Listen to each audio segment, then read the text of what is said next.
보면서 우리가 눈을 감으면 누가 제일 먼저 떠오르는가? 또 우리가 기도한다고 눈을 감고 기도한다고 앉으면 무엇이 가장 먼저 떠오르는가?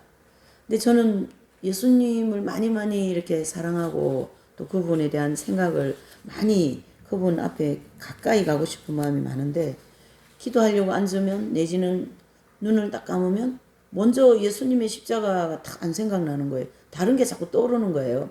그래서 그게 굉장히 제가 좀 괴롭더라고요.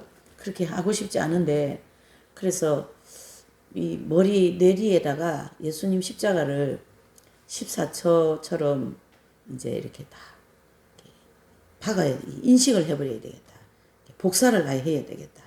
이런 생각에서 제가 이제 말씀도 준비했고 또 오늘 이 찬양도 좀 생각을 해서 이렇게 했습니다. 그래서 부르시고 싶은 분들은 좀 부르시고 아니면 묵상을 하시고 싶은 분들은 묵상을 한 번 더 들으시면서 하시고 듣고 난 다음에 오늘 이 특강이고 좀 약간 양이 많아서 이렇게 순서를 하지 않고 바로 예배로 말씀 보는 시간으로 들어갈게요.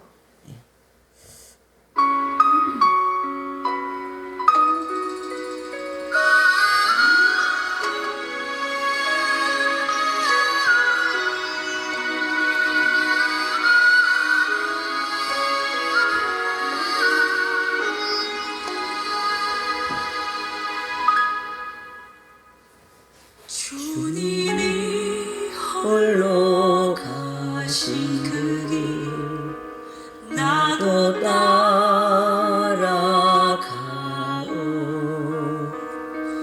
모든 물과 피를 흘리신 그 길을 나도 가오 험한 산도 나는 괜찮소 바다 끝이라도 나는 괜찮소 죽어가는 저들을 위해 나를 버리길 바라오 아버지 나를 보내주오 나는 달려가겠소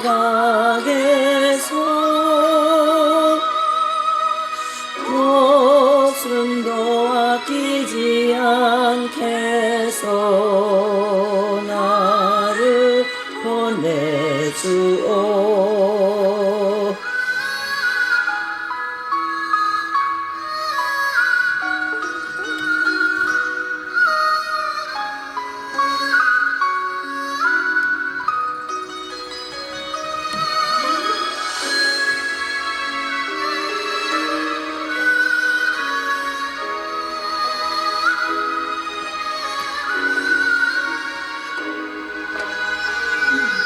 험한 산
우리 잠시 이제 좀 묵상을 하는 시간을 가지겠습니다. 예수님 십자가를 생각하시면서 잠시 묵상하시겠습니다.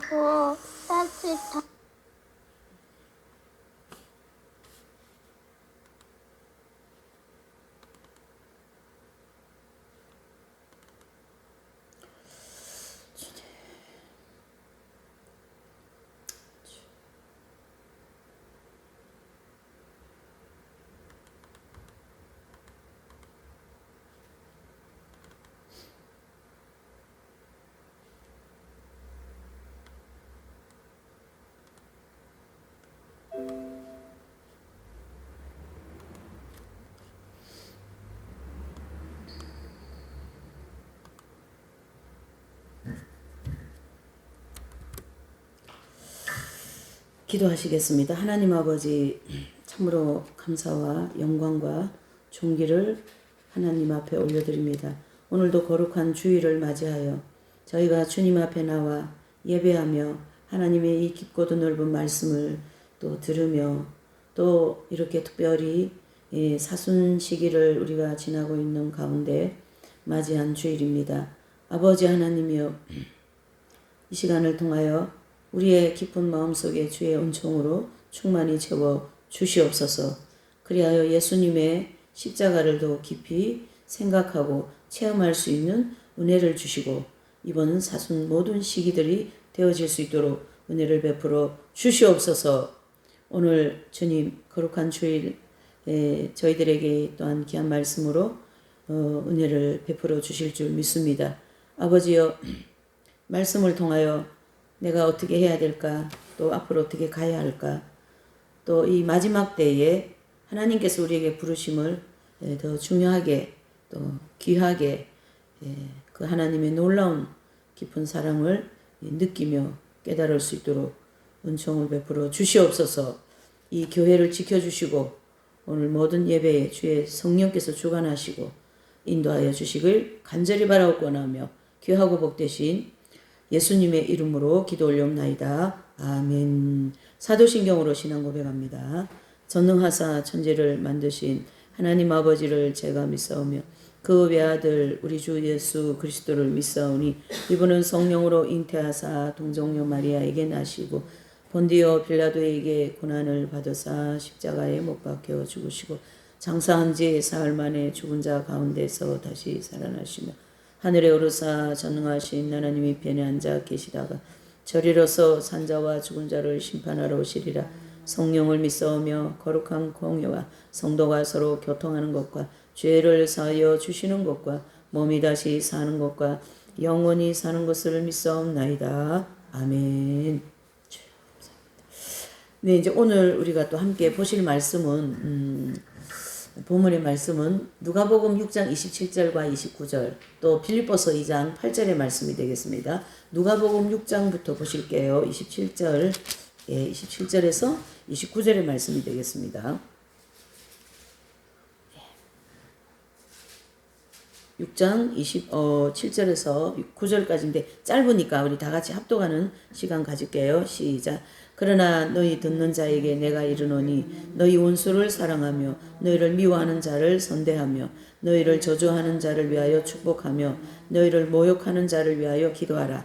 내 이 뺨을 치는 자에게 저 뺨도 돌려대며 내 겉옷을 빼앗는 자에게 속옷도 금하지 말라. 아멘. 이제 저기 뒤로 가셔가지고 이제 빌립보서를 보실게요. 네. 316쪽이 2장 8절이니까 319쪽이 되겠습니다. 2장 8절.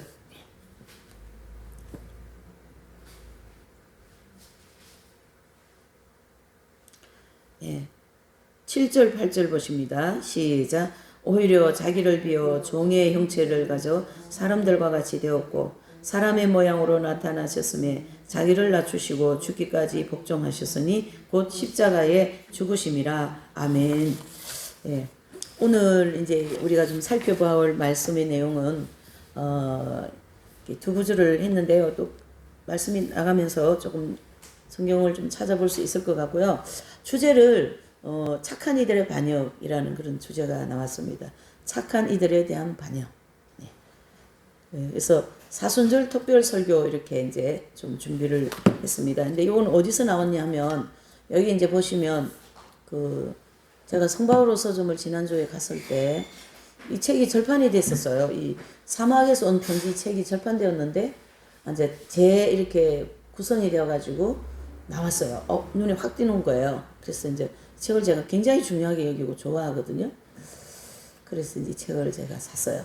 그래서 읽고 먼저 그 중에 가장 제가 옛날에 다 읽은 책인데 인상 깊게 가지고 있는 대목이 어디냐면 이 부분이에요. 착한 이들의 반역. 근데 이제 내용이 굉장히 깊고 물론 뭐 이 까를로 가레토가 지은 책인데 굉장히 이제 이분도 이긴 자이고 이제 깊은 책이긴 한데요. 그 중에서도 우리가 고민 많이 하고 우리가 고통 많이 받고 있는 부분을 아주 정확하게 전곡을 찌르면서 그걸 다루고 계시는 그런 대목이 이 이제 착한 이들의 반역이라는 대목 안에 이 내용이 쭉 들어 있습니다. 그래서 이제 여기 보시면 이제 이 사순절을 통하여서 우리가 이 문제를 한번 놓고 기도를 해보자라는 거죠. 그래서 기도할 때 하나님께서 이 부분을 반드시 해결해 주시리라 믿습니다. 이 부분이 해결이 되면 정말 나에게 큰 은혜가 임하고 또 평화가 또 평강이 이루어지게 될 줄 믿습니다. 그래서 이제 보시면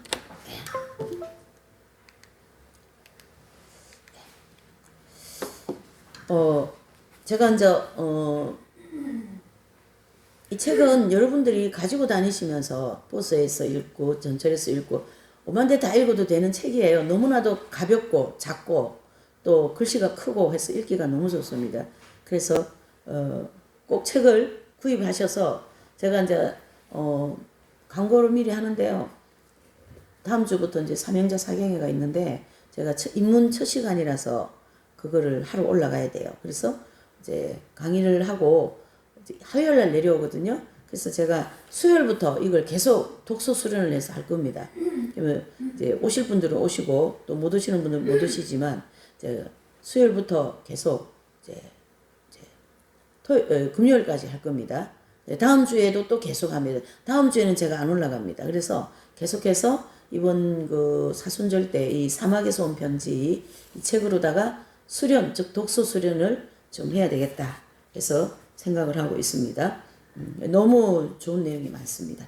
자, 그래서 이 사람의 마음은 이렇게 우리가 마음을 다 가지고 있잖아요. 이게 이제 성막 중심으로 보면 이제 성소와 지성소로 되어 있는데 성소 부분이 우리 사람 마음을 다룬다라는 거죠. 그래서 그 성소 부분에 있는 마음, 그래서 사람의 깊은 그 마음의 깊은 곳에는 그 해를 거듭할수록 자라나는 어떤 혹이 하나 있어요.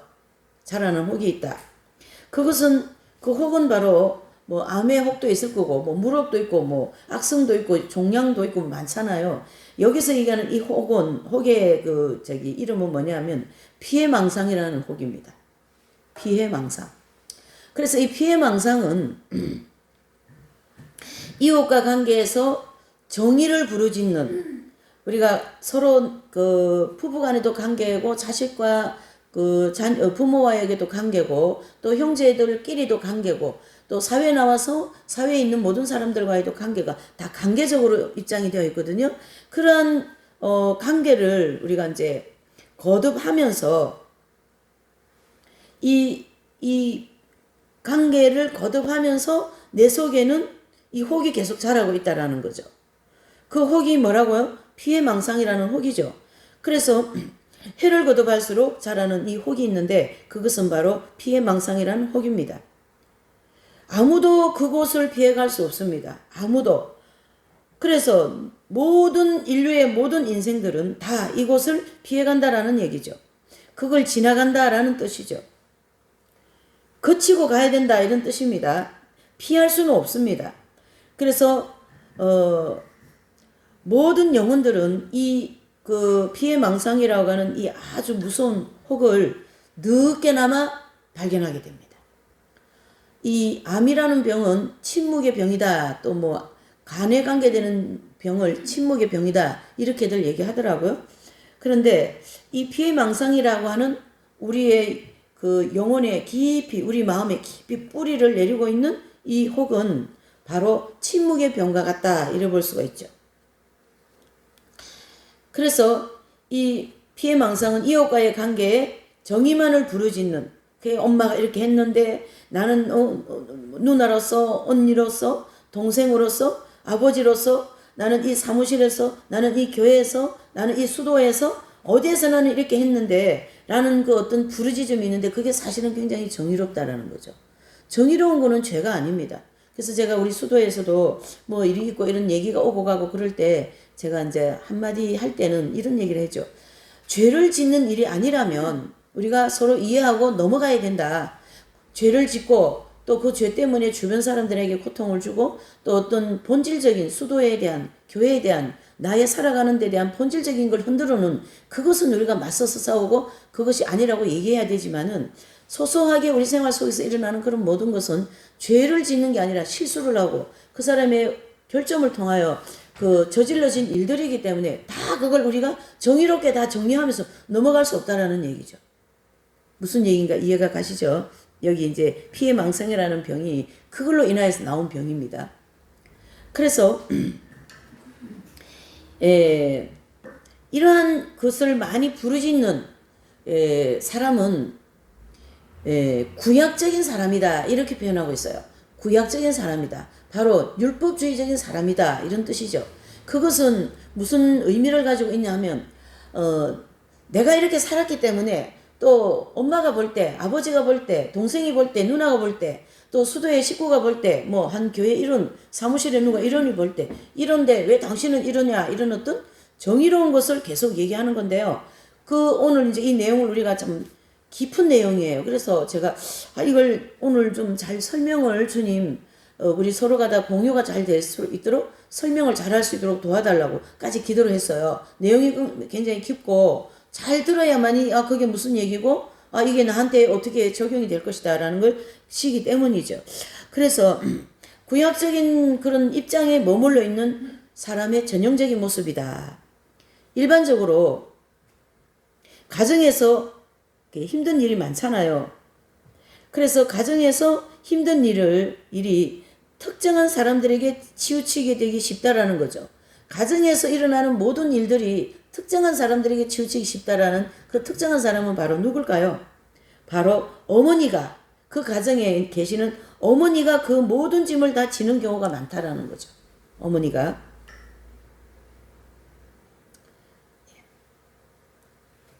그래서 이 어머니는 그 가정에서 수십 년 동안 그 가정의 모든 자녀들을 먹이고 입히고 씻기고 청소하고 뭐하고 자녀를 놓고 이 아이 유치원부터 중고등 대학도 앞으로 이제 결혼하고 사회에 나가서 살아야 돼. 이런 모든 가정에서 일어나는 모든 짐을 그 어머니 혼자 어깨에 다 지고 가고 수십 년을 그 가정에서 헌신하는 어머니의 희생을 볼 수가 있습니다.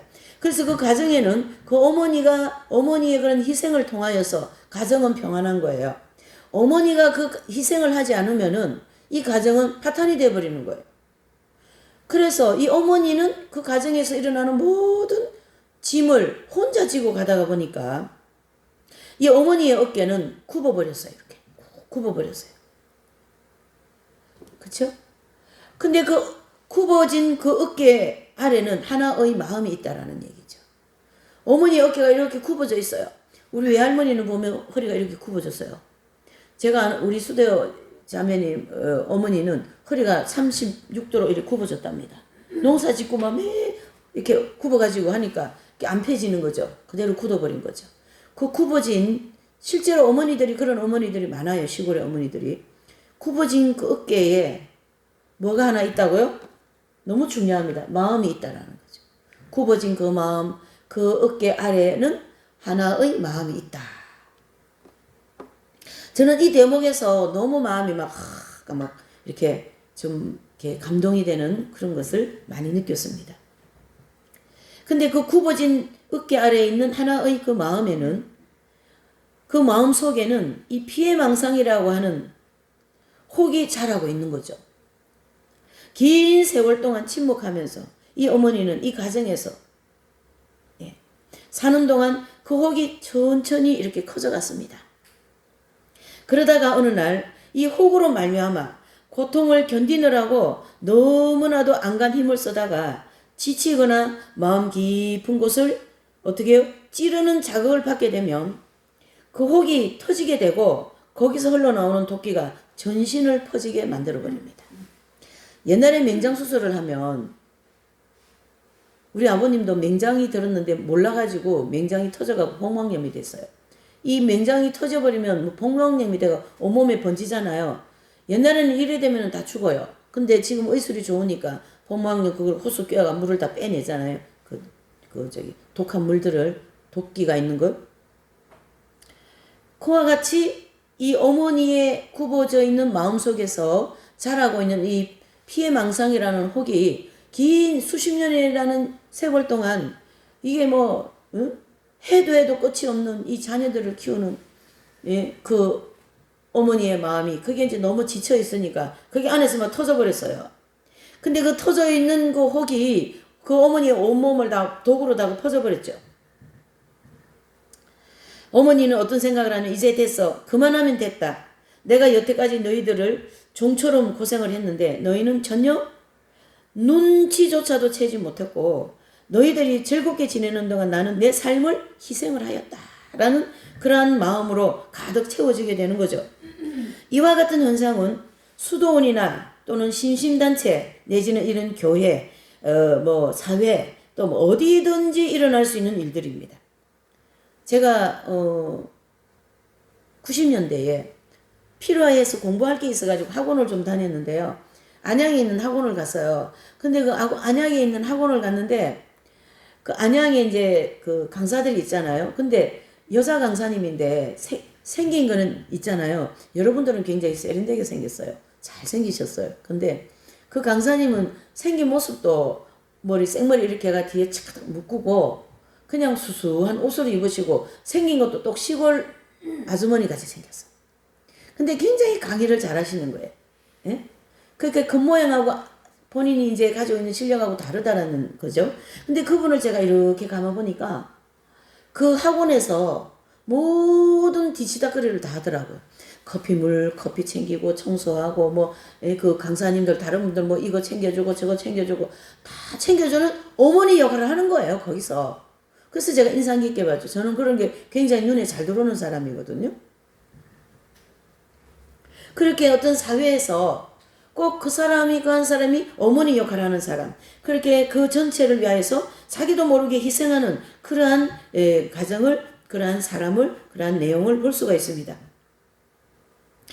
그래서 이와 같은 현상은 어떤 수도원, 심신단체, 어떤 단체도 생기게 되는 건데요. 이때 불어닥치는 폭풍은 큰 파괴력을 가진 경우가 굉장히 많습니다. 그래서 공동체를 와해하는 그런 위험을 초래한다라는 거죠. 그거는 뭐냐면 한 사람만 계속 희생을 하다 보니까 그 한 사람이 나중에는 지쳐서 고통을 받게 되는 그걸로 인하여서 가정과 사회와 단체에서 그 안에서 막 불협화음이 일어나는 거죠. 그러나 우리는 어머니의 불평이 지당함을 인정해줘야 된다라는 거죠. 자, 이 내용을 우리가 이제 여기서 조금 분기점이 있습니다. 정의의 관점에서 그 어머니가 이제 이 어머니는 우리가 어머니 하면은 여러분 희생 또 모든 걸 챙겨주는 어머니, 밥도 해주는 어머니, 옷도 사주는 어머니, 모든 것을 해주시는 대명사가 누구예요? 어머니잖아요. 그래서 이 작가는 어머니를 인용한 거예요. 꼭 어머니가 아니라도, 그렇죠. 아까 제가 학원 강사도 그렇게 어머니 역할을 하는 거죠. 어머니는 인류에게 무슨 역할을 합니까? 그런 역할을 하는 대명사로 딱 되어 있어요. 그래서 성모님은 예수님의 어머니로서 예수님을 놓고 아까 우리가 그 장면을 보셨지만은 예수님 어릴 때 길 가다 보면 넘어지면 그냥 넘어져서 그 예수님이 넘어지면 이 성모님의 마음은 간이 다 오그라드는 거예요. 마음이 아파가지고. 우리 어머니는 전화를 하면은 먼저 물어보는 게 밥 먹었냐? 여러분들의 어머니도 그러시죠? 그렇게 이 어머니는 인류에게 그런 대명사로 되어지는 분이 어머니라는 얘기죠. 자, 그런 어머니의 입장에서 이제 여기 조금 분기점이 나오는데요. 정의의 관점에서 그 어머니가 가족을 위해서 자식을 희생했음을 인정해야 된다. 자신을 희생했음을. 그런데 더 심각한 문제가 있어요. 그것은 어머니에게 정말 고통스러운 일이었습니다. 아무도 그녀를 이해해주지 않고 그녀의 희생을 알아주지도 않는 것입니다. 그 누구도 그녀가 그동안 말없이 흘린 눈물을 알아차리지 못했다라는 얘기죠. 저는 이 대목을 보면서 우리 어머니가 남편도 일찍 돌아가시고 자녀 4명을 태워야 되는데 어떻게 키우겠어요? 본인도 병이 들어 있는데 막 활동을 이렇게 못하는데 얼마나 암담했겠어요? 그렇죠? 그러니까 기도 소리를 제가 들은 거죠. 아마 여러분들도 어머니의 기도 소리를 들으셨을 겁니다. 하나님 아버지, 내가 이렇게 몸도 아프고 남편도 돌아가셨으니 이 자녀를 어떻게 키우겠습니까? 아버지께서 이 자녀를 키워달라고 그렇게 기도하는 모습을 저는 어머니 옆에서 잠을 자면서 눈을 뜨지 않는 잠을 깨워서 그 기도를 듣고 자란 사람 중에 한 사람입니다. 자, 이 내용을 우리가 이제 좀 이제 적용을 해보면 우리 각자에게도 할 이야기가 많이 있어요. 신기하게도 우리는 저마다 그 어머니와 똑같은 입장에 서 있는 경험을 많이 하게 됩니다. 저는요, 우리 집에서 둘째 딸이거든요. 근데요, 꼭 큰딸 역할을 하는 거예요. 꼭 나중 되면 어머니 역할을 하더라고. 예. 그와 같이 아마 여러분들도 이 말씀을 듣는 모든 분들도 아마 그러한 역할을 하고 계시는 분들이 굉장히 많을 겁니다. 그래서 어떤 사람은 또 어떤 일 때문에 자신이 희생자가 되었고, 옛날에는 왜 우리나라 좀 가난했기 때문에 형제가 이래 많으면 꼭 큰아들, 아들만 공부를 시키잖아요. 그러면은 밑에 동생들은 돈을 벌어가 큰아들 공부하는 데 대줘야 돼. 돈을 대줘야 돼. 그래가지고 뭐 합니까? 희생을 해야 되는 거예요. 그런 예가 굉장히 많습니다. 집집마다 보면. 그래서 자신도 자신이 희생자가 되었다라는 걸 그런 어떤 느꼈던 경험들이 많이 있을 거예요. 충분한 사랑을 받지 못한 어린 시절을 보냈을 수도 있고 수행한 일에 대해서 제대로 된 보수나 정당한 대우를 받지 못했을 수도 있습니다. 제때 승진하지 못해서 그 사무실에서 억울한 일을 당하는 경우도 있을 겁니다. 나는 열심히 아침 저녁으로 출퇴근하면서 야근하면서 열심히 사무실에서 이 회사를 위해서 일을 했는데 승진은 다른 사람이 되니까 얼마나 화가 나겠어요. 예. 죄가 없는데 체포된 적이 있을 수도 있어요. 설교하는 것 때문에 복음 전하는 일 때문에 영국에서 점보년은 감옥에 들어가죠. 그래서 12년이라고 하는 그 감옥 생활을 하게 됩니다.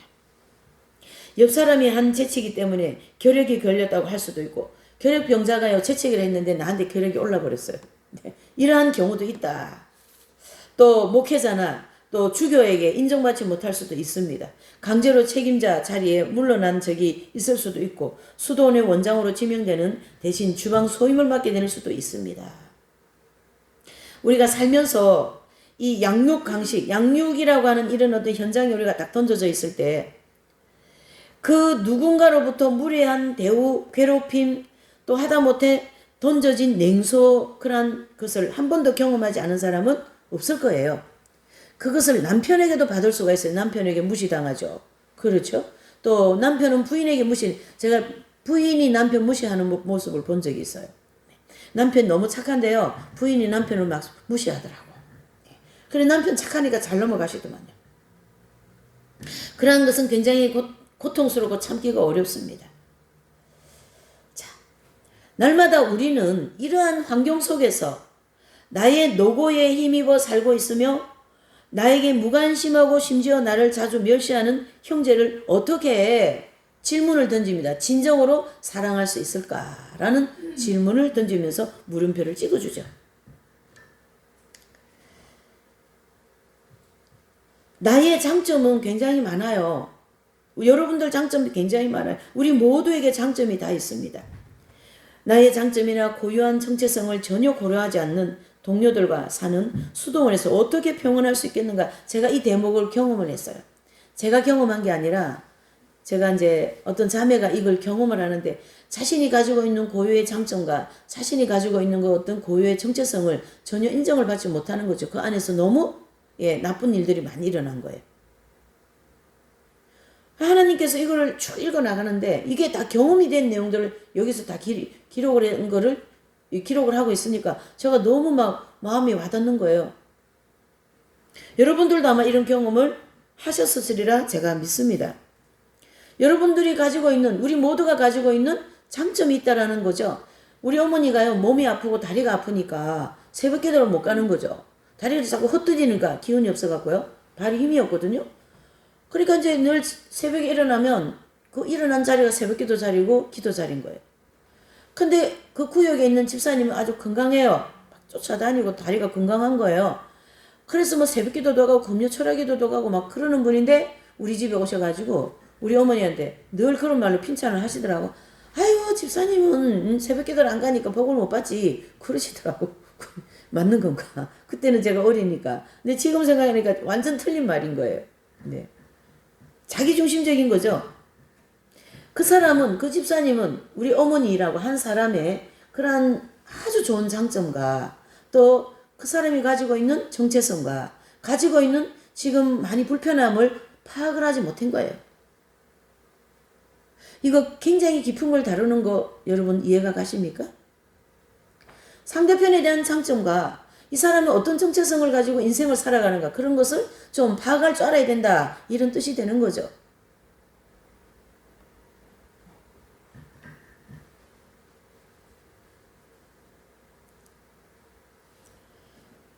그래서 나보다 한참 어설픈 사람을 승진시키고 나는 단조로운 일상을 거기에 가둬두는 그런 회사에서 어떻게 내가 그 회사를 왜 충성할 수 있냐는 얘기죠. 지금 여기까지 얘기는 이 피해망상이라고 하는 병에 걸려서 그 굽어져 있는 희생을 많이 한 거에 대한 그 굽어져 있는 그 어깨 아래에 있는 하나의 마음에서 우러나오는 모든 내용들이에요. 그런데 더는 사랑하지 않는 것, 더는 사랑할 수 없다는 것, 그의 무심하게 흘려보낼 수 있는 사소한 문제가 아니다. 사랑하는 것은, 한다는 것은 그것을 싫어하든 좋아하든 삶의 목적이며 존재의 이유가 끝없이 길러낼 수 있는 유일하고 참된 기쁨이다. 여기 이 얘기는 무슨 얘기냐면요. 그럼에도 불구하고 사랑하라. 오늘 본문에서 그 얘기를 하시죠. 그렇죠? 본문에서. 누가복음 이 이제 6장 17절에서 19절의 말씀. 그렇게 얘기하시잖아요. 아까 우리 읽었잖아요. 누가복음. 그렇죠? 6장. 이 글도 예수님의 가르침이라고 하는 바탕에서 나온 것이고 본인이 이런 생활을 하면서 이런 글을 쓰신 분이기 때문에 정확한가 하다라는 거죠. 그래서 마태복음 6장에 보니까 20 너희 듣는 자에게 내가 이른다. 원수를 사랑해라. 미워하는 자를 위하여 선대해라. 너희를 저주하는 자를 위하여 축복하라. 너희를 모욕하는 자를 위하여 기도하라. 제가요 위에 수도에 있을 때 기도한 메모지를 제가 찾게 됐어요. 어떤 책을 제가 이 사막에서 온 편지를 되게 좋아하는 사람인데 올라가니까 책이 있더라고. 보던 책이. 근데 또 성바울을 지나가다가 이 책이 너무 좋아가 또 사버렸어요. 그런데 그 책을 이렇게 깔피를 딱 들었는데 거기에 메모지가 이렇게 하나 기도 메모지가 있어요. 아마 이 책을 읽고 제가 메모를 해서 기도를 한 것 같아. 근데 메모지 보니까 너무 엄청난 기도를 한 거예요. 제가. 그 중에 뭔 기도를 했냐고 얘기를 하자면 아버지 주님 성인이 되는 마음의 바탕을 주시라고 이런 기도를 했더라고. 그래서 제가 그거 보면서 아유 주여 아버지 그래서 내가 이렇게 고생을 많이 하는가? 아니 그거 왜 그런 기도를 했냐 너는 이제 정신이 나니까 잘못했다 기도를 그런 생각이 드는 거죠. 무슨 말입니까? 주님께서 우리에게는 그런 기도를 하기를 원하셔요. 그것이 바로 오늘 이 말씀이 6장 누가복음 6장 27절 28절 29절이 아니겠어요? 내 입밤을 치면 젖뺨도 돌려대고 속옷을 달라면 금하지 말라. 빼앗는 자는 다시 줘라. 이 기도를 그대로 답습한 분이 사도 바울 로마서 12장에 그렇죠? 헐벗은 자를 위하여 입히오라. 배고픈 자를 위하여 먹이오라. 이런 기도를 사도 바울이 그대로 답습을 해버렸습니다.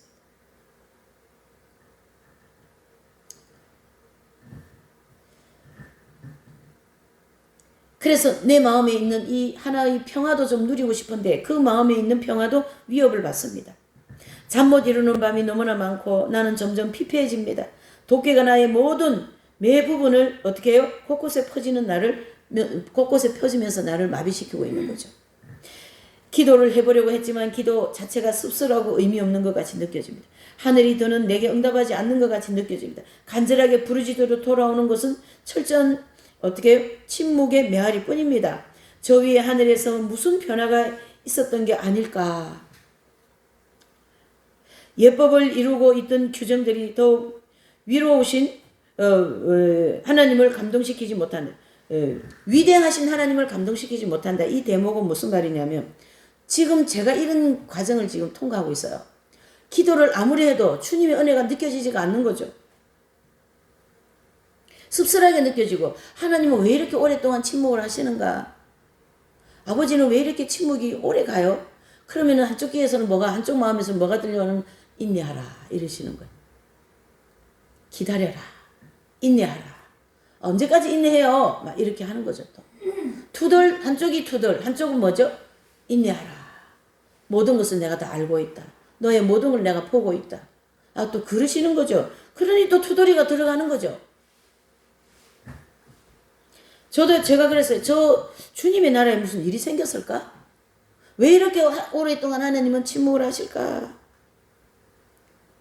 이 예법을 이루고 있던 규정들, 이거 뭐냐면은, 우리가 이제 하나님의 말씀을 듣고 있는데도 나도 모르게 복음을 들었는데도 율법을 주의적으로 가고 있거든요. 그래서 이 광야에는 우리가 율법주의적인 신앙생활을 합니다. 그래서 율법주의적인 신앙생활을 하다가 막 이제 어려움이 오고 시험이 오고 막 그럴 때 막 주님께 회개하고 매달리고 그러면 복음주의적인 신앙으로 다시 돌아옵니다.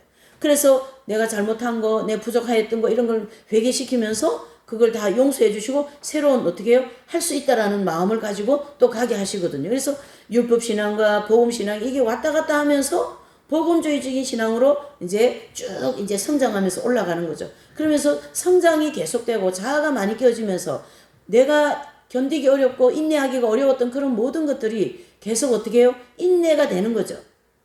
인내가. 아브라함은 24년을 인내를 하십니다. 아들 준다는 소리를 시작해서 하나님은 10년 만에 한번 나타났어요. 그렇게 너 아들 내가 줄게. 믿고 있다고요. 근데 아들을 또 하나님이 먼저 얘기하셔. 별과 같이 줄게. 알고 있어요. 알겠습니다. 그렇게 성경은 안 나와도. 그러니까 아브라함이 믿더라 나오잖아요. 그리고 어떻게 해요? 14년을 더 기다립니다. 이삭을 하나님께서 주실 때까지. 그래서 총 토탈 24년을 기다리는 거죠. 신앙은 우리 기독교의 신앙은 십자가, 고난의 종교이고 피의 종교입니다. 그런데요. 그 고난의 종교와 피의 종교가 하나 더 플러스를 해야 돼. 뭡니까? 인내의 종교다. 인내의 종교다. 정말로 기독교는요. 인내하지 않으면 어렵습니다. 하나님은 인내의 대가이시고 무궁무진하신 인내에 그 끊임없는 끝없는 인내의 하나님이십니다. 우리 한 사람을 천국에 데려가기 위해서 얼마나 오랫동안 참아주시고 얼마나 우리를 향하여 기다려주시는지 모릅니다. 여러분. 그것을 생각하면 내가 조금 기다리고 참는 이것은 아무것도 아니다 이렇게 생각할 수가 있는 거죠. 그렇습니다. 정의의 하나님은 그 정의라는 화제를 영원히 바꿔놓습니다. 무슨 얘기인가? 그 화제는 아름답고 진실했습니다. 특히 하나님의 그 무한한 힘을 온전히 보여주지 못하는 그런 그 구약적인 입장에서 하나님은 이러한 모든 규정들, 그렇죠? 구약의 어떤 율법주의적인 것들을 다 파하기 위하여서 오랜 세월 동안 하나님은 하나님만 알고 있는 비밀이 있었어요. 오랜 세월 동안 하나님만 알고 계셨던 비밀이 있었어요. 그 비밀이 바로 누구시라고요? 예수님이 오셨다라는 거죠. 무죄하신 예수님, 속죄의 양으로 오신 예수님, 사막으로 내어 쫓김받은 예수님, 십자가에 피 흘리면서 죽으신 예수님, 부활하신 예수님을 우리가 볼 수가 있는 거죠. 우리는 이러한 희생을 한 사람은 착한 사람이라고 우리가 정의를 내리거든요. 그 착한 이들의 반응을 그 반항을 하나님께서는 해결의 길을 열어주셨다라는 거죠. 무슨 말입니까? 하나님은 세상에서 착하게 살고 선하게 사는데 악한 사람이 와가지고 막 그 사람을 가정을 막 나라를 빼앗고 그 사람을 죽이고 막 이렇게 해서 이 착한 사람들이 살기가 너무 힘들어하는 거죠. 쉽게 얘기하면 그것을 이미 하나님은 알고 계시면서 이 죄악 세상에 누구를 보내시겠다고 계획을 하셨던 거죠. 예수님을 보내겠다. 그게 바로 비밀이었던 거죠. 그래서 구약이라고 하는 시대를 끝내버리고 하나님은 그걸 완전히 끝내버리고 새로운 시대라고 하는 예수 그리스도가 이 땅에 오셨는데 그분은 어떻게 오십니까? 무죄로 오신다는 거. 무죄. 속죄의 양으로 오신 예수님이십니다. 이 속죄의 양은 무엇을 얘기합니까? 그 구약에서 1년에 한 차례씩 짐승을 잡아가지고 각을 뜨고 피를 빼가지고 지성소에 갖다 뿌리는 그 예수님으로 오신 거죠. 그래서 그 예수님은 구약의 그 모습 그대로를 이 땅에 오셔서 속죄의 양으로 희생을 해주십니다. 그래서 아사셀을 위한 사막으로 쫓겨내버리는 이 예수님의 모습은 아사셀을 위한 속죄의 제사였고 또 십자가에서 피 한 방울 아까 우리 이제 장면을 잠깐 보셨잖아요. 그러한 고난을 제가 십자가 패션 오브 크라이스트를 보는데 막 그 예수님이 로마 군인들에게 그 채찍을 맞으실 때 그 채찍은 그냥 채찍이 아니잖아요. 거기에 납덩어리 같은 이런 갈고리 같은 게 있어서 쳐서 때려서 뗄 때마다 살점이 떨어져 나오는. 그래서 비르지타 성녀라는 분이 계신데 이분이 기도를 하는 가운데 5만 몇 번인가는 정확하게 모르겠어요. 발도르타 책에 나오는데요. 5만 몇 번을 맞으신 그 예수님의 육체의 모습을 하나님이 다 보여주셨어요. 그 보여주신 그 모습을 보고 이분이 기절하는 직전이죠. 그래서 일생 동안 예수님의 그 채찍에 맞으신 고난받으신 예수님만 묵상하면서 이분이 성녀가 되는 거죠. 이렇게. 그래서 예수님은 그러한 모습으로 오셨습니다. 무엇입니까? 희생의 대가. 모든 착한 이들의 희생한 것에 대한 대가로서 예수님이 대표적으로 오셨어요. 내가 이렇게 희생하였으니까 너의 희생을 내가 어떻게 해요? 받아줄게. 그래서 너 속에 있는 그 피의 망상이라고는 혹, 그 독이 퍼져 있는 그 병을 내가 고쳐줄게. 그런 입장에서 예수님은 지금 이 두 가지의 제사를 드리면서 희생하시는 거죠. 죄 없으셔요. 예수님 어떻게 오십니까? 무죄하심으로 오십니다. 죄가 없으시다라는 얘기죠. 예수님은 십자가 질 일이 없으셔요. 그러나 하나님 아버지는 이 세상에서 죄악으로 인하여 서로 죽이고 살리고, 네. 제가 이 좀 로마 영화라든가 또 그런 그런 걸 좀 이렇게 좋아하는 형이라 가지고 이렇게 우리 조선시대에도 많은 전쟁을 많이 하잖아요. 그러면 옛날에는 이 창을 가지고 전쟁을 하고 하는 때라서 수동으로 다 죽여야 돼. 그 많은 사람을. 제가 그 장면을 보면서 다른 분들도 그런 거 생각하는지 잘 모르겠어요. 저는 그걸 보면서 사람이 저 많은 사람을 어떻게 다 죽이냐. 몇만 명, 몇천 명. 그렇게 해서 전쟁을 이기는 거죠. 그런 이 칼로 가다가 사람을 고기 잘라내듯이 툭툭 이렇게 죽이지 않겠어요? 그런 이 아비규환과 같은 이 세상을 향하신 하나님의 오랜 세월, 구약의 4,000년의 시간을 보내시면서 비밀이 하나 있었던 거죠. 그게 바로 4,000년 이후에는 내가 내 아들을 보내겠다. 그분이 바로 예수님이시죠. 그렇게 오신 예수님은 저와 여러분들의 그 희생을 다 감안해 주시고 또 내 속에 있는 그 희생으로 말미암아 생겨진 그 피해 망상이라고 하는 혹, 그렇죠? 그 혹은 굉장히 암존재와 같은 무서운 혹이에요. 그래서 오래 참기도 어렵고 괴롭습니다. 저도 이 피해 망상에 병이 들어 있는 사람이에요.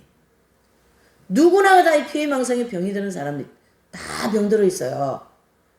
나는 들었고 안 들었고 그렇지 않습니다. 누구나가 이 길은 피할 수가 없기 때문에 모든 사람이 이 피해 망상의 이 병에 이 혹에 걸려 있는데 그것을 하나님이 해결해 주시기 위하여 예수님을 이 땅에 보내셨습니다. 그것이 마무리가 무엇으로 됩니까? 죽음에서 부활하신 예수 그리스도 이시죠.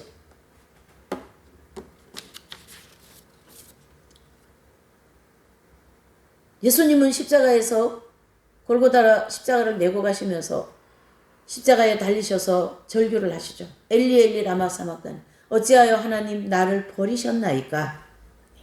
그렇게 하신 것이 이 사막에 쫓아버렸어요. 예수님을 쫓아내버렸어요. 침뱉고 저주하고 홀로 하신 그 참으로 무죄하신 예수님은 계속 얻어맞고 있다가 마침내 꼬꾸라져 버리십니다. 그는 정의를 부르짖지 않았고 모든 이의 죄를 당신의 몸과 영으로 다 어떻게 해요? 받아 갚으셨습니다. 그래서 예수님은 이런 큰 인류를 향한 희생을 하시는 가운데서도 그 예수님의 마음에는 어떻게 해요? 피해망상이라는 병이 생기지 않았던 거죠. 그 예수님이 십자가에 못 박혀 돌아가시는 그 순간부터 정의는 뛰어넘고 용서와 자비와 사랑의 법을 탁 세워집니다. 그렇죠? 예수님이 십자가에서 운명하시는 그 순간 이후부터는 이 피해망상이라고 하는 이 죄가 이 모든 악한 독이 다 어떻게 해요? 다 깨끗하게 치유가 되었다. 그게 바로 그 순간부터 정의를 뛰어넘는, 정의만 가지고 구원을 못 받습니다, 여러분. 잘 들으셔야 돼요. 그래서 정의를 뛰어넘는 용서, 자비, 사랑의 법이 세워졌습니다. 오늘 이 본문에서 말씀해주고 있죠. 그래서 이 골고다의 사건이 있고 난 뒤에는 뒤에 오는 이 평화는 더 이상 진리의 칼날이나 법정을 거쳐 얻어지는 것이 아니다. 잘 들으셔요. 이게 무슨 말이냐면 예수님이 십자가에서 못 박혀 돌아가신 뒤는 평화. 이 평화는 진리, 우리가 가지고 있는 성경의 이 말씀이라고 하는 이 말씀은 금을 얘기하잖아요. 그러니까 칼날이라고 하는 법정, 말씀이라고 하는 심판대 앞에서 얻어지는 것이 아니라는 것이죠. 어떻게 얻어지는 거예요? 우리를 위해 죄를 짊어진 예수 그리스도라는 하나님의 애끓는 마음을 통하여 얻어진다. 여러분, 이 하나님의 애끓는 마음을 우리가 한번 느껴보십시다. 이번 사순절 동안 하나님께서 우리의 마음을 치료해 주시고 우리 속에 있는 이 악한 병들, 이 괴로움들, 이 참 고통스러운 이러한 고뇌들을 예수님의 그 하나님의 애끓는 마음을 통하여 치유되어지시기를 예수님 이름으로 부탁을 드립니다. 여러분, 하나님의 애끓는 마음을 한번 여러분 생각해 보시기를 바랍니다. 저는 패션 오브 크라이스트 영화를 보면 가장 마지막 예수님 운명하시고 난 다음에 하늘에서 뚝 떨어지는 한 방울에 뭐가 있어요? 하나님의 눈물이 있습니다.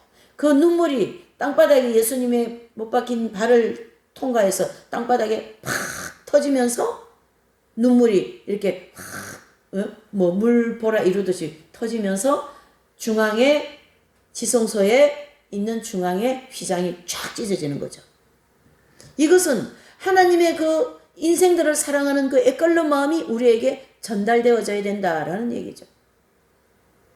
나의 희생은 하나님께서 다 알고 계십니다. 나의 고통을, 나의 이 번뇌함, 나의 이 여러 가지 삶의 이 인생을 살아가는데 이러한 고통과 번뇌스러운 것들을 하나님께서 내가 너의 마음을 알고 있다. 나는 너보다 더 마음이 아프다. 칼을 맞았어요. 칼을 맞아서 여기가 피가 출출 납니다. 근데 치료해 주시는 분이 이렇게 얘기합니다. 아픕니까? 그러니까 아픕니다. 근데 치료해 주시는 분도 이렇게 얘기하는 거예요. 나도 아프다. 여러분, 여러분들이 고통받고 있을 때 하나님 마음은 아프실까요? 안 아프실까요? 아픕니다. 여러분. 우리가 이 사순절을 통하여 이러한 하나님의 깊은 마음을 놓고 한번 이 애끓는 하나님의 마음을 놓고 묵상하시면 하나님의 그 마음이 느껴지게 될 줄 믿습니다. 그래서 예수님이 오셨기에 이 피해망상의 시대는 끝났습니다. 그래서 예수님이 오셔서 이 피해망상의 시대를 끝내시고 무슨 시대가 왔냐면 희생자의 시대가 시작되었다. 이렇게 볼 수가 있는 거죠. 참다운 희생자, 침묵의 희생자, 어린 양의 비유가 되는 희생자. 어린 양은 어떻습니까? 도살장에 들어갈 때 아무 소리 안 하고 그냥 끌려 들어갑니다. 와 같이 예수님은 그런 희생의 어린 양같이 희생을 하신 거죠. 희생을 기꺼이 받아들이며 사랑의 불로 온갖 불의한 것을 다 태워버린 희생자의 시대가 왔다. 그게 바로 교회 시대. 예수 그리스도의 십자가를 통하여 성령을 통하여 보혈의 은총을 통하여 우리는 그 하나님의 애끓는 마음을 느낄 수가 있고 또 그 희생을 통하여 우리의 이 아픔을 다 치유받을 수가 있다라는 거죠. 고린도후서 9장 7절을 한번 읽어보십시다. 우리 고린도후서입니다. 고린도후서를 한번 찾아보실까요? 9장입니다. 9장. 9장 7절이 말씀이 되겠어요. 시작. 각각 그 마음에 정한 대로 할 것이요 인색함으로나 억지로 하지 말지니 하나님은 즐겨내는 자를 사랑하시느니라. 8절. 하나님이 능히 모든 은혜를 너희에게 넘치게 하시나니 이는 너희로 모든 일에 항상 모든 것이 넉넉하여 모든 착한 일을 넘치게 하게 하려 함이라. 이 희생자라는 이 한 분의 희생을 통하여 하나님께서 우리에게 희생을 할 때 즐거운 마음으로 하라. 그 즐거운 마음으로 한 희생을 내가 온전히 어떻게 해요? 더 즐거움을 주겠다. 더 기쁨을 주겠다. 너의 희생을 내가 받아주겠다. 결과적으로 하늘나라의 상급으로 받아주시겠다라는 거죠.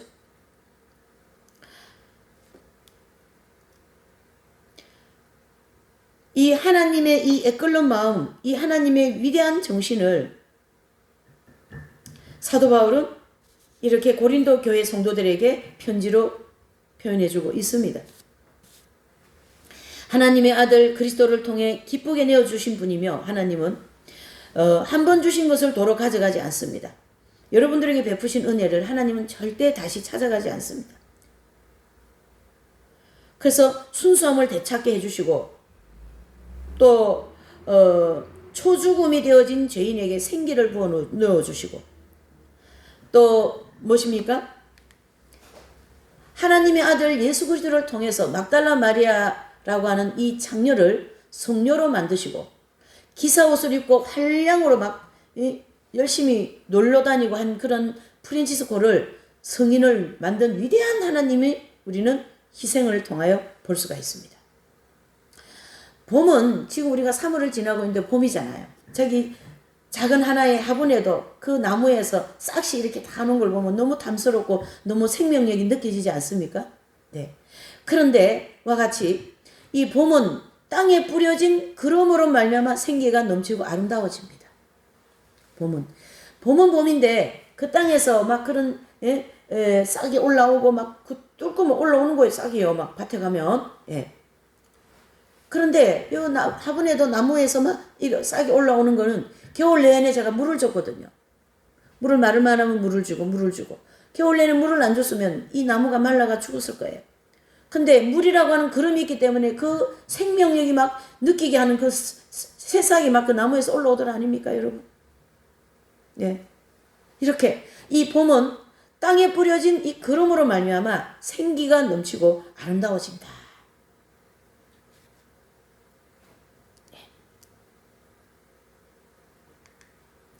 그름이 좋으면 수확이 많습니다, 여러분.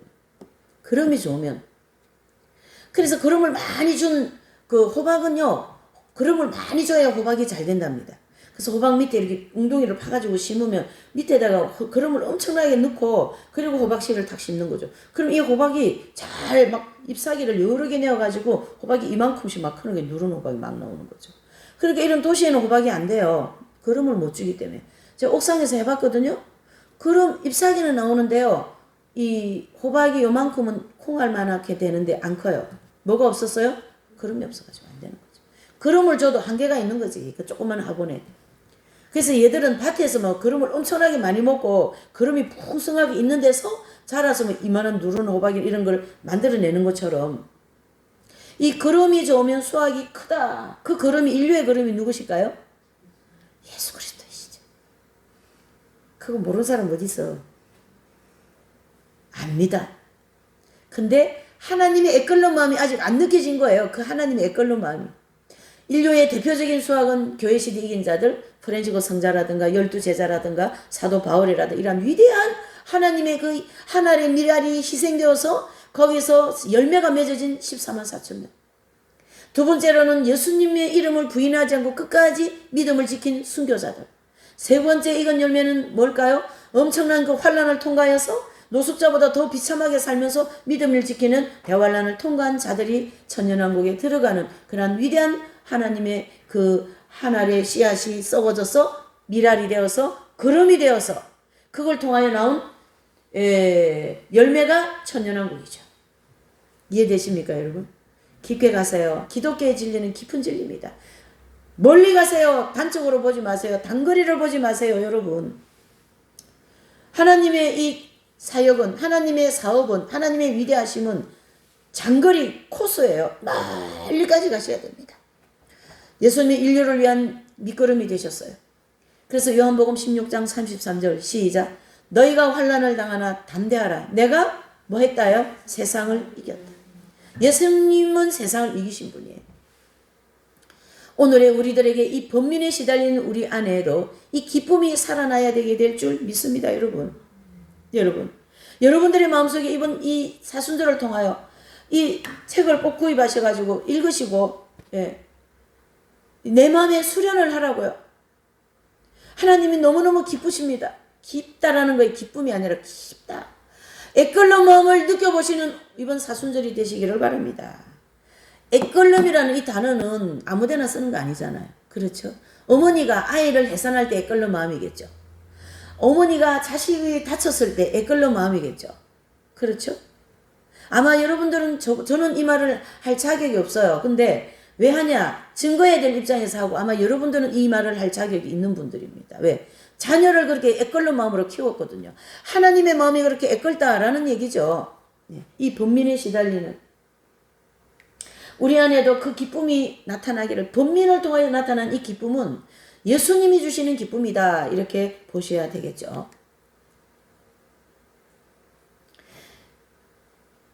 그래서 이 정의를 뛰어넘는 그 사건은 나에게도 해당됩니다. 피해망상이라는 이 중병을 이겨내기 위해서는 이 험한 산을 내가 어떻게 해요?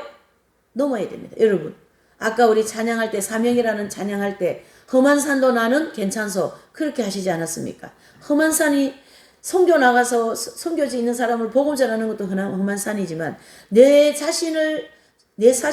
내 자신과 싸워 이겨내는 것도 엄청난 큰 험한 산입니다. 자신과 싸우는 산이 가장 높은 산입니다, 여러분. 선교 가고 뭐 좀 연단 받고 남한테 억울한 일 당하고 그거 험하다고 험한 산이라고 괴로워하죠. 아니에요. 내 자신이라는 이 산이 가장 높은 산입니다, 여러분. 그것이 가장 정확한 답이죠.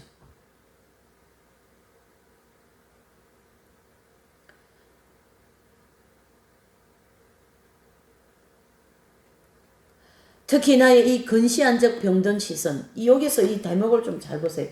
나의 근시안적 병든 시선은 뭡니까? 내가 보는 이 관점이 굉장히 병이 들었다라는 얘기예요.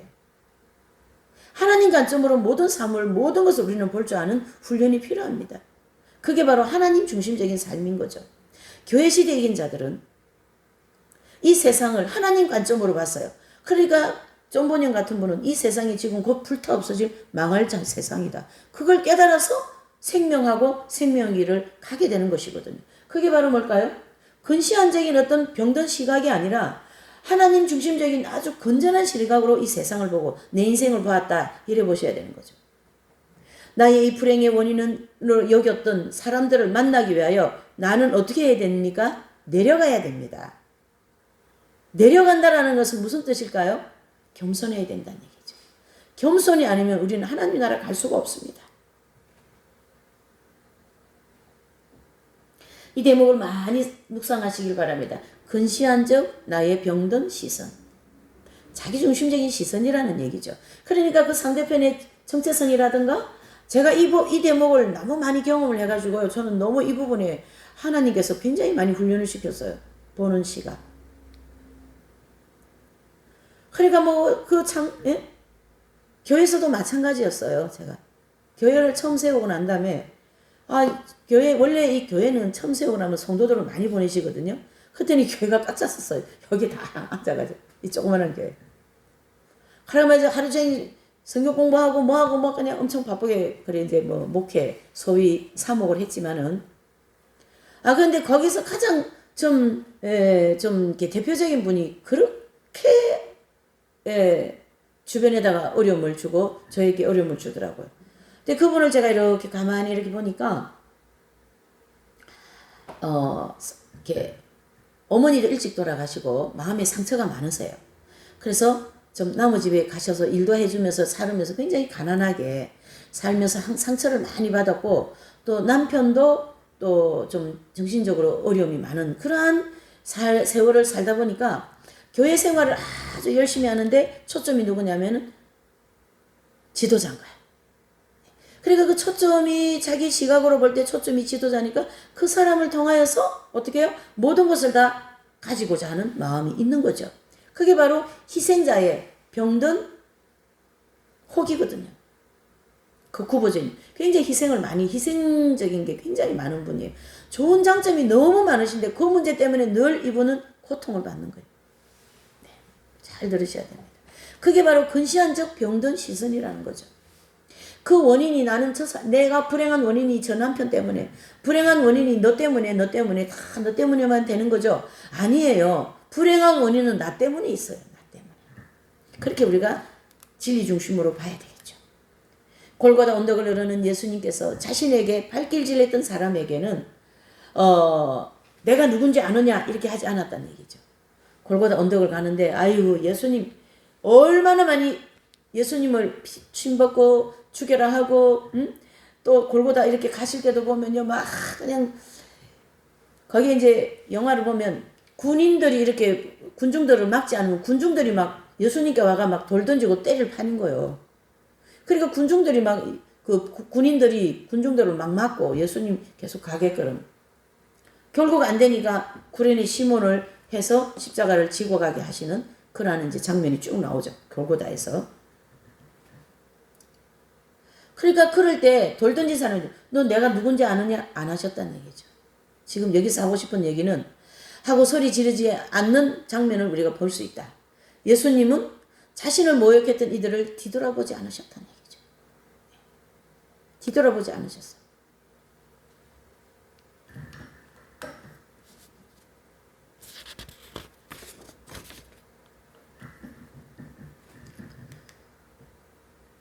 누가복음 오늘 우리가 본문 읽은 6장 27절 29절의 말씀 너희를 미워하는 자를 위하여 선대하고 저주하는 자를 축복해라. 그 얘기를 오늘 저와 여러분들에게 계속 해줍니다. 모욕하는 자를 위하여 기도해라. 뺨을 치면 적반도 돌려대라. 겉옷을 달라면 속옷까지 주어라. 저는 여러분들이 그런 삶을 많이 살고 있다고 보는데요. 온전하지는 못하죠. 우리 모두가. 그렇죠? 부분적인 거죠. 그런 삶은 더 많이 추구하시고 또 온전하지 못한 부분은 더 온전해지게 하려고 기도를 하시기를 바랍니다. 주님이 반드시 그렇게 되게 해주실 줄 믿습니다. 예수님의 정신은 다른 것과 절대 혼동될 수가 없습니다. 여러분 예수님의 이런 십자가의 정신은 다른 어떤 위대함 또 뭐 어떤 그런 것과 혼동될 수 있을까요? 절대 혼동될 수가 없다라는 거죠. 그래서 그리스도의 마음을 간직하고 그의 정신을 가장 탁월하게 읽어내었던 사도 바울은 하나님과 세상 모든 사람들 앞에서 어떻게 살아야 되는가를 빌립보서 2장 5절 8절을 보실게요. 아까 찾았던 빌립보서 5장이죠. 네, 한번 찾아보십시다. 2장 5절에서 8절이 되겠어요. 네, 빌립보서 2장 5절에서 8절 다 같이요. 시작. 허물로 죽은 우리를 그리스도와 함께 살리셨고 너희가 은혜로 구원을 얻은 것이라. 또 함께 일으키사 그리스도 예수님 안에서 함께 하늘에 앉히시니 이는 그리스도 예수님 안에서 우리에게 자비하심으로써 그 은혜의 지극히 풍성함을 오는 여러 세대에 나타내려 하심이니라. 다 같이요. 너희가 그 은혜를 못 찾으셨어요? 저기구나. 제가 잘못 찾아서 빌립보서인데 에베소서를 찾고 있었어요. 에베소서를 읽고 있었어요. 자, 2장 5절 시작. 너희 안에 이 마음을 품으라. 곧 그리스도 예수님의 마음이니 그는 근본 하나님의 본체시나 하나님과 동등됨을 취할 것으로 여기지 아니하시고 오히려 자기를 비워 종의 형체를 가져 사람들과 같이 되었고 사람의 모양으로 나타나셨음에 자기를 낮추시고 죽기까지 복종하셨으니 곧 십자가에 죽으심이라. 이 말은 누가 썼어요? 사도 바울이 빌립보 교인들에게 이 편지를 썼는데요. 이 편지 안에 지금 들어있는 예수님에 대한 표현이 이건 보통 일이 아니죠. 그는 누굽니까? 예수님이죠. 근본 하나님의 본체시지만 하나님과 동등됨을 취하지 않은 것은 하나님 예수님의 극도의 뭐예요? 겸손을 우리가 볼 수가 있고 오히려 자기를 비워 종의 형체의 사람같이 되었고 사람의 모양으로 오셨고 자기를 낮추시는데 어디까지요? 십자가의 흉터까지 받으셨다. 그 십자가의 죽으심이라. 그렇게 이제 사도 바울은 예수 그리스도의 십자가의 정신을 제대로 전곡을 읽어냈다 이런 뜻입니다. 예. 얼마나 깊은지 모릅니다. 나 참 너무 좋아가지고 정말 죽겠어요 진짜요. 이런 말씀만 보면 이게만 느껴지면은요. 그렇죠? 그래서 그리스도의 마음을 깊이 간직하고 그 예수 그리스도의 십자가 정신을 가장 탁월하게 읽어내었던 사도 바울은 하나님과 세상 모든 사람 앞에서 어떻게 살아야 되는가를 빌립보서 2장 5절에 8절의 말씀을 우리에게 해주고 계십니다. 저와 여러분들은 그리스도 예수님이 지니셨던 이 마음을 품고 예수님을 따라가야 됩니다. 그분과 순간순간 일치하는 삶을 살아야 됩니다. 성부께서 순종하고 인간을 구원하기 위해 예수님이 지니셨던 그 마음과 또 자신을 낮추시고 했던 그 갈망은 그리스도가 보여준 사랑의 정수로 길이길이 남을 것이다. 오늘 이 말씀을 정리합니다. 이 말씀은 오늘 이 빨간 글씨 한 글자로 정리되어 버립니다. 무엇으로요? 읽어보십시다. 빨간 글씨 시작. 예수님의 십자가는 모든 통보의 요약판이다. 갈라디아서 5장 22절 25절. 그렇죠? 예수님의 이 십자가 하나로서 모든 희생자들의 동목의 요약판이다 라는 거죠. 그래서 진리와 정의만으로 부족하기에 진리를 외치고 정의만으로도 안 된다라는 거예요. 인간 구원에 있어서는. 이러한 피폐하고 이 희생자들에게까지 이 무서운 이 병은 진리와 정의만 가지고도 안 된다. 무엇으로요? 우리는 거기에 한 걸음 더 나가도록 초대받은 위대한 사람들입니다. 어디입니까? 거기가 바로 예수님을 닮기 위해 더 낮은 곳으로 내려가고 싶은 갈망이 클수록 우리 마음은 더 겸손해지고 우리의 삶에는 평화가 넘쳐 흐를 것입니다. 아멘이십니까? 네. 오늘 이 까만 글씨를 우리 모두가 다 한 번 더 읽고 오늘 우리가 좀 기도를 좀 하면 좋겠어요. 아버지, 주님, 성령님, 제가 정말 이렇게 살고 싶습니다. 저는 저와 여러분들을 주님께서 이렇게 초대했거든요. 여러분들은 초대받은 사람들이에요. 멋있지 않아요? 예. 그 희생하는 모든 분들의 마음을 끌어안으시는 예수 그리스도께 초대받은 사람들이라고. 내가 너의 희생을 안다. 그래서 내 마음에 있는 모든 상처를 내가 치유해 줄게. 그 마음에 있는 모든 아픔을 내가 치유해 줄게. 그렇게 하시면서 해주시려고 우리를 초대하셨다고요. 저도 본의 아니게 우리 집에서는 저는 이상하게 그런 엄마 같은 역할을 하더라고요. 그런데 왠지 하나님의 은혜가 저는 이쪽에 은혜를 많이 주신 것 같아요. 그런 거 희생했다고 내가 막 이런 마음이 전혀 없었어요. 지금까지 한 번도. 그냥 당연히 해야 된다라는 당연한 마음을 늘 가지고 있었습니다. 그래서 하나님께서 그런 부분은 오늘 이렇게 생각해 볼 때 많은 축복을 주셨고 그 길을 그쪽 방향을 볼 수 있는 눈을 많이 열어주신 것 같아요. 그게 바로 은혜고 축복이거든요. 돈을 많이 하는 일이 막 좋아가지고 많은 업적을 나누는 그것도 물론 중요하지만 더 중요한 거를 더 많이 주셨다고 저는 생각하고 사는 사람입니다. 그래서 거기에 우리가 초대받았어요. 자, 까만 글씨 밑에까지 읽어보십시다. 시작. 진리와 정의만으로 부족하였기에 우리는 거기서 한 걸음 더 나아가도록 초대받았다.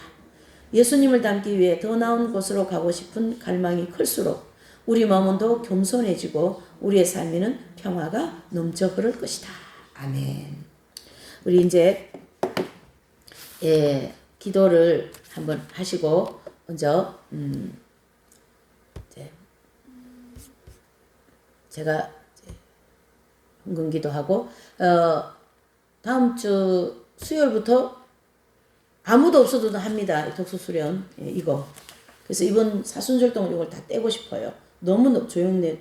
다른 내용이 좋은 게 또 많이 있습니다. 그래서 우리 이제 좀 기도를 아까 그 사명 잘 나올지 모르겠어요.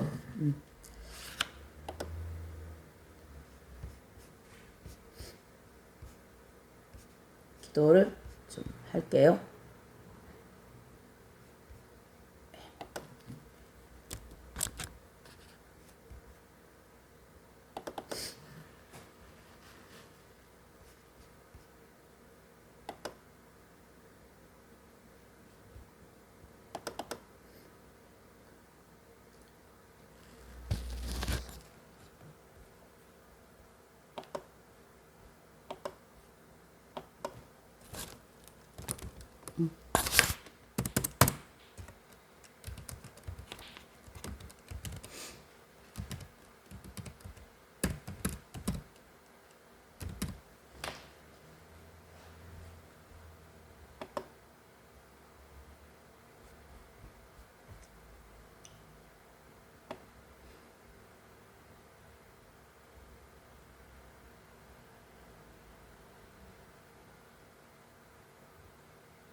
이분은 누구신가 하면요. 이 영화의 그 존 카비젤이라는 그런 분인데 간증을 한번 들어보셔요. 너무 은혜롭습니다. 이분 이거 영화 찍다가 막 이 어깨도 탈골되고요.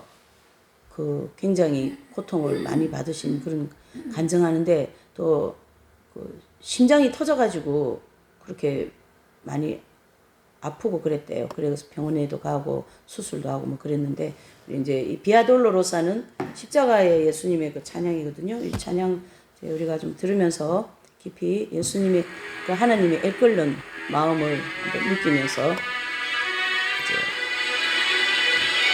기도하시는 시간 가지겠어요. 감사합니다. 주님께서 내려주시고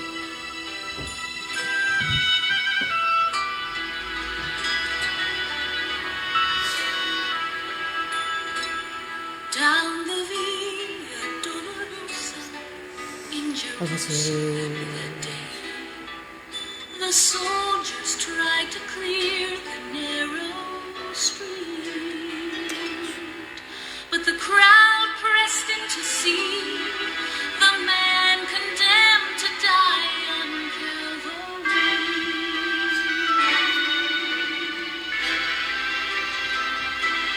He was bleeding from a beating. There were stripes upon his back, and he wore a crown of thorns upon his head. And he bore with every step the scorn of those who cried out for his death. Down the Via Dolorosa, called the way of suffering, like a lamb came the Messiah, Christ the King. But he chose to walk that road out of his love for you. 아버지 Down the Via Dolorosa, all the way to Calvary.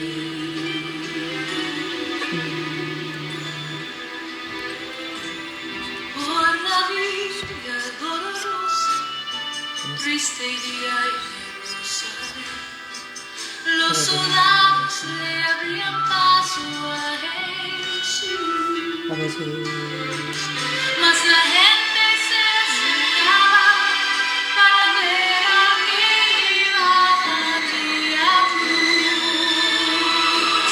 Por la Via Dolorosa, isla libre del dolor, como oveja vino Cristo, Rey y Señor. Y fue Él quien quiso ir por su amor, por mí, por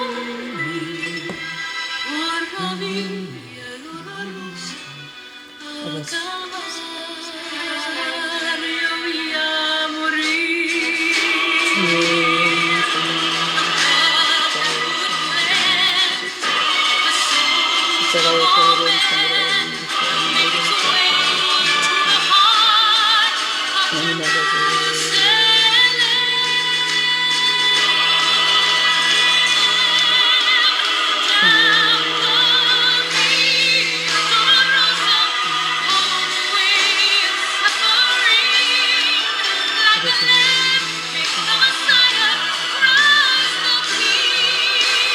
예수님